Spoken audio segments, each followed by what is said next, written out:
টাকির পুবের বাড়ি সহ জমিদার বাড়িগুলোতে নিয়ম তিথি মেনে অষ্টমীর পুষ্পাঞ্জলি থেকে সারাদিনের পুজো চলে।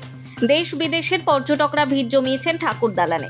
উত্তর 24 পরগনার বসিরহাট মহকুমার টাকি পৌরসভা ভারত বাংলাদেশ সীমান্তে একাধিক জমিদার বাড়ির প্রাচীন ইতিহাস সংস্কৃতি আষ্টেপৃষ্ঠে জড়িয়ে রয়েছে ঠাকুর দালানে। আর তারই রূপকথার টানে সারা বছর পর্যটকরা ভিড় জমান এই জমিদার বাড়িগুলোতে। তার মধ্যে পুবের বাড়ির 303 বছরের পুজোর সঙ্গে এক লোককথাও জড়িয়ে রয়েছে। বারোয়ারি পুজো থেকে সম্পূর্ণ আলাদা, যেখানে মায়ের সঙ্গে আত্মার কোনো একটা সম্পর্ক তৈরি হয় এই অষ্টমী পুজোর দিনে। একসময় এখানে পশু বলি হতো, এখন সেখানে কুমড়ো ও আখের বলি দেওয়া হয়। পরিবারের সদস্য শর্মিষ্ঠা ঘোষ বলেন, বছরের এই দিনটার জন্য অপেক্ষা করে থাকেন অষ্টমী কবে আসবে।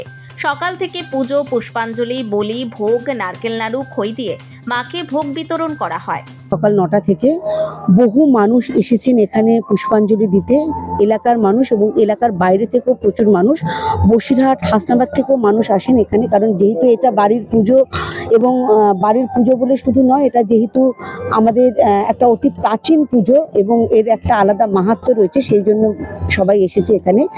আর কলকাতা থেকেও বহু মানুষ এসেছেন ট্যুরিস্ট, যারা এই পুজোটা দেখে তাদের মনে হয়েছে যে এখানে অঞ্জলিটা দেওয়াটাই তাদের কাছে মানে বেশি ভালো হবে। তো সেই জন্য তারা সবাই এখানে এসছে অঞ্জলি দিতে। এবং অঞ্জলির পরে আমাদের প্রসাদের একটা ব্যবস্থা রয়েছে।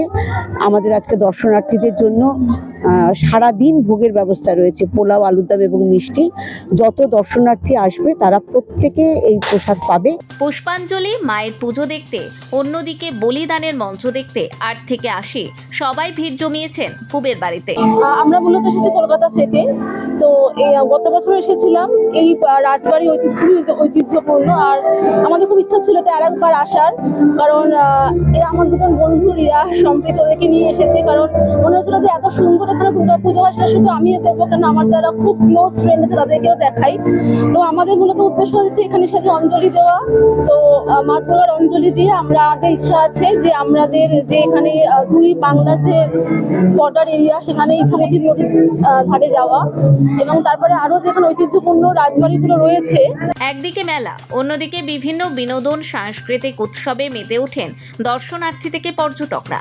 পাশাপাশি এই কদিন সাংস্কৃতিক বিনোদন অনুষ্ঠানে মনোমুগ্ধ হয়ে উঠবে পুবের বাড়ির ঠাকুর দালান। নোবেল বাংলা।